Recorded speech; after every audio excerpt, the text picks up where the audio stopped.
Commission reviews. Kind of fell behind on them again. Trying to pick back up, regain the momentum. I got through a book. And this one was my second time engaging with the works of Terry Pratchett set in the Discworld. So I read Guards. And as a reminder, I have read one Discworld book before. There's a review there. That was The Monstrous Regiment, which did not deal with the City Watch. I think they turned up briefly at one point. It's been a little while since I read it. Ankh-Morpork, the city, did definitely turn up.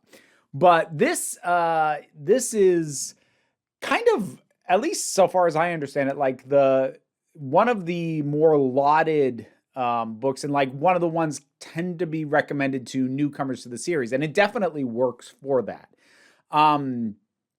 It's incredibly self-contained. Like both of the ones I've read so far are very self-contained, and they certainly don't depend on a lot of foreknowledge. How to describe the plot of Guards?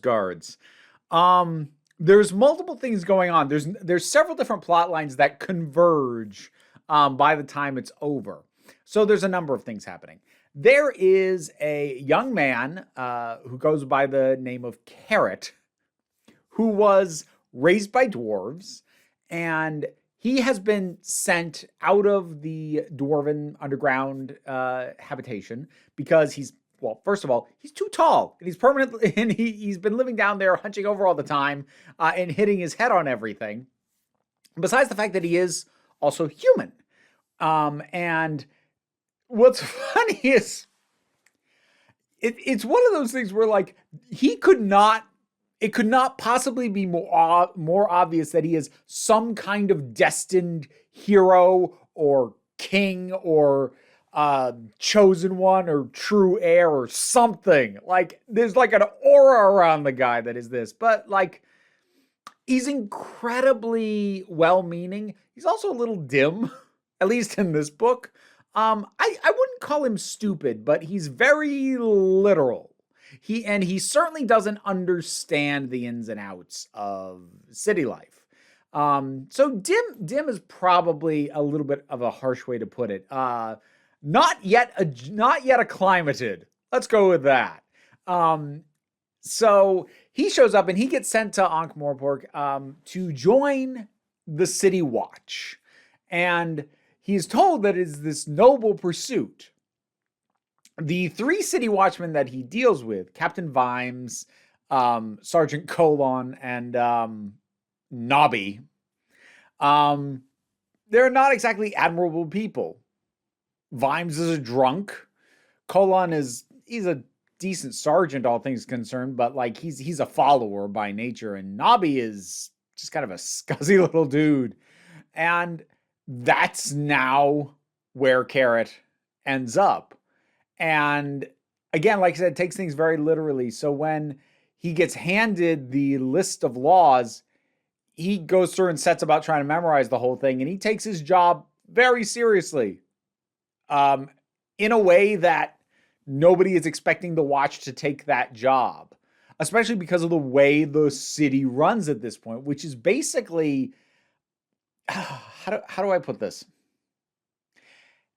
Everything is legal because everything is in some way regulated. So there's the Thieves Guild, which is a sanctioned organization. So thieving is totally allowed, but you have to go through the guild. You got to pay your dues. You have to be licensed. So that's how the city has dealt with its problems, is just to basically let everything unionize. Oh my goodness. So while all of this is going on, there's other things going on, because there are forces within the city that are attempting to do something very, very dangerous in an attempt to shift the balance of power, who also don't really know what they're doing. There's like the leader of them who kind of knows what he's doing, but the people underneath them in his little cult group, they are just smart enough to be able to talk themselves in to doing something very stupid. Because doing the stupid thing is not a natural impulse for them. So they're smart enough to rationalize why maybe that's a good thing, but not smart enough to realize, no, wait, actually, that's still a terrible thing, even if I rationalize it. So it's, I love the humor in this thing. Like, there's something about the humor in this, and I would say it's something that I'm not going to claim that it's totally unique to British humor, but it's something I haven't encountered outside of UK works, because I see it here. I see it in the works of Douglas Adams, and I see it in things like Red Dwarf. And it's what I can only think to call the, oh, well, you gotta laugh response. And what I mean by that is Pratchett's outlook on humanity and the way people are collectively as a group are depicted and talked about and handled, and how the narration seems to view them, is quite pessimistically. It doesn't have a very high opinion of people as a whole. Certain individuals, okay, but generally, no. This book does not have a high opinion of people. But it's not depressed about that. So, like, whenever I see American writers have a very sour outlook on people, it tends to venture into grim, dark, nihilistic, yeah, everything sucks, we should burn the world down, what's the point, kind of thing. But with British humor, with this and with the other things I mentioned, the response is, yeah, people suck. Yeah, but you gotta laugh, right? And I kind of love that. I kind of love that cheerful pessimism. And I think, God, you can date it all the way back to friggin' Shakespeare at the very first play he ever wrote. Why do you laugh? Because I have no more tears to shed. That feels like that's this in a nutshell. And I love it. I love it as a vibe. I really dig the heck out of it. And I'm trying to think what I want to talk about that isn't spoiler-ish. Because there are some very cool things that go on. But there's just so many characters in this that are wonderful. And like, there are even characters without names who are really well characterized. There's a recurring just sort of guy in the crowd that just gets referred to as the monarchist. But he's still really well characterized. Like, it's just so good through and through. As far as characters go, there's a lot to like. I'm actually quite partial to the librarian. Now, the librarian is an orangutan that used to be a man, but, magical mishaps. Now he's an ape. And he runs the library. And there's some really cool notions about libraries and the powers of books and knowledge that are in this that are too complicated for me to even try and parse right now. But there's very cool stuff. I like the librarian a lot. I liked, but also have like one tiny reservation about the character of Lady Sybil Ramkin. Now, she is sort of a highborn lady, a little bit of an eccentric. She loves dragons, which at this point, like, your great, flying monstrous dragons, they aren't around anymore. What's around are swamp dragons, which are, about yay big and kind of pathetic. She breeds them like a dog breeder would, trying to breed a champion show dog. And she loves them very much. And she's got this great attitude, this very commanding. There are times that you think you don't realize that, like, you're in a dangerous situation, but then she'll say something and you realize, oh, no, you do. You just have this weird, chipper, stiff upper lip, reaction to that fact. Okay. That said, I got to be careful how I word this. So the build of Sybil Ramkin is just large across the board. This is a big woman. She is described in ways that make it clear that she's broad. She's like the classic Valkyrie from a Wagnerian opera. The phrase "It's not over till the fat lady sings," and that icon, with iconic look with the helmet with the horns, and she's that, which is fine. And the ways in which her heft is described, certainly since I recently read Dune, having the comparison to look at the way that Pratchett describes these things and the words he chooses and the way he talks about it is much more thought out, much more entertaining, and much more gentle as a result, whereas Frank Herbert just called the Baron Harkonnen fat and gross flat out. So I don't necessarily have a problem with the way in which she's described. By the time it was done, it did start to rub me slightly wrong how often her size was used as a descriptor, these terms, which again were well written, but I'm like, it feels like it's being brought up just a little too often. That might just be my skewed perspective, because I don't know, if I were to go in and if I were to go back and like really examine, say, other characters, it might point out that Nobby is unwashed as often as it points out Sybil's size, but it just felt like it was more. Again, maybe that's just me. The one other thing that is not really a fault of the book, but did result in a couple of uncomfortable moments is, so the Watch are effectively police, and that's fine. And it's not necessary to say that the fantasy version of police are going to carry the baggage that police in the real world, especially like police baggage in frickin' America where I live, that like these fantasy police written by a British man shouldn't carry that baggage. That having been said, just coming to a much better understanding of what the police and the history of the police and how they treat, especially certain types of people, is there were some lines and references that landed sourly because of that. So like, for example, notions like the captain thinking, well, he just looks guilty. Maybe we should just arrest him. We'll figure out what to charge him with later. And like seeing that or reading that and knowing it's meant in a humorous sense, but knowing that, no, that kind of is and has been and has always been a thing, and it's not very funny. Or the jokes made about police brutality don't quite land as particularly funny.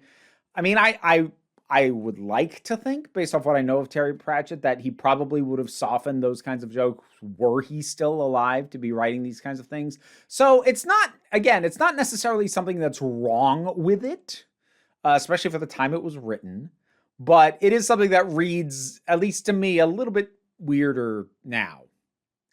These were very small blips in my enjoyment, though. For the most part, I love this. And I am going to talk about some stuff that is a bit more spoilery.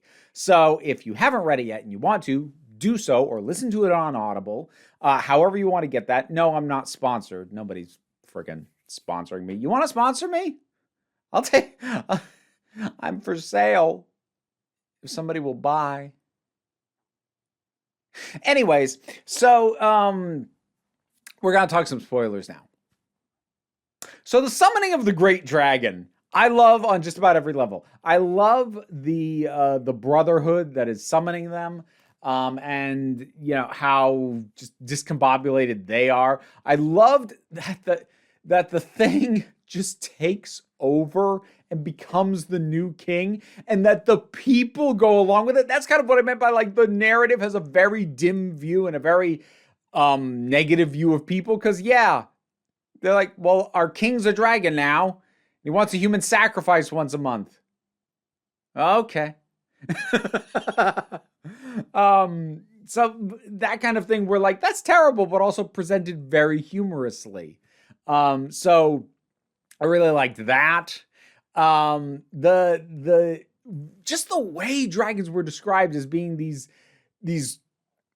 bizarre defiances of nature and physics, barely held together by a specific cocktail of chemistry that could go wrong and blow up at any moment. Like it does a great job of the great dragon feels dangerous, but at the same time, the way dragons are handled in general, like it does make them less majestic, which I kind of appreciate and I like. And the way the way that resolves with Errol, that was, I did not see that coming. That was brilliant. There's some interesting choices in terms of the narrative, in terms of stuff to skip over. Like, there are a number of things that you would assume would be big key moments, like, say, the short-lived False King who shows up to defeat the dragon. Like, we only hear about any of that after the fact. And there are times that the speed at which scenes jump from one to the other, and sometimes back and forth in rapid succession, two of the same scenes, makes them feel like they're running in parallel, and it actually reads quite cinematically. I can see why someone would think this might adapt well to TV or to movies. It wouldn't be for the same reason Douglas Adams doesn't, which is so much of what is brilliant about it is in the narrative voice and the words that are chosen and the way things are described as opposed to what the things being described actually are. So you just show it as opposed to have those words to describe it. You lose a lot of the flavor. It just wouldn't work. It wouldn't be the same. It'd be severely knocked down. No, I haven't seen The Watch. I haven't seen that TV show. Didn't hear great things, never bothered. But I like that. I like the patrician, Lord Vetinari. I like him quite a bit. I love this approach he has to ruling where, like, he is fully aware that everybody hates him, but he's like, I've got this city balanced. Who cares if they hate me? And, like, his attitude towards things like never build a dungeon that you yourself wouldn't be willing to spend a night in. It's like all of these characters, they're so fully formed. Like, whether we get them for a chapter, a paragraph, or a third of the book, everybody feels really complete and fleshed out. It's masterfully done. And it's not through dumping tons of exposition or background about these people. It's just by having them behave in a way that is distinct from everybody else. There does not feel like there's just a character template being stamped on a bunch of people. Like, these all feel like unique people. This stuff's really good. I don't know when I'm going to get to more Discworld books because I am behind on commission reviews and I really got to catch up on that stuff. So until I have genuine free time, I don't know when I'm going to get to another one. Unless someone wants to commission me to read another one, I would not object. But Guards, have you read that? What'd you think about it? Have you read more than 2 Discworld books? What is your favorite Discworld book? Whatever you want to talk about any of this, drop something down in the comments. Let's talk about it. I got a Patreon. That is how I pay my bills. It's also how you can commission me to review things if you feel so inclined.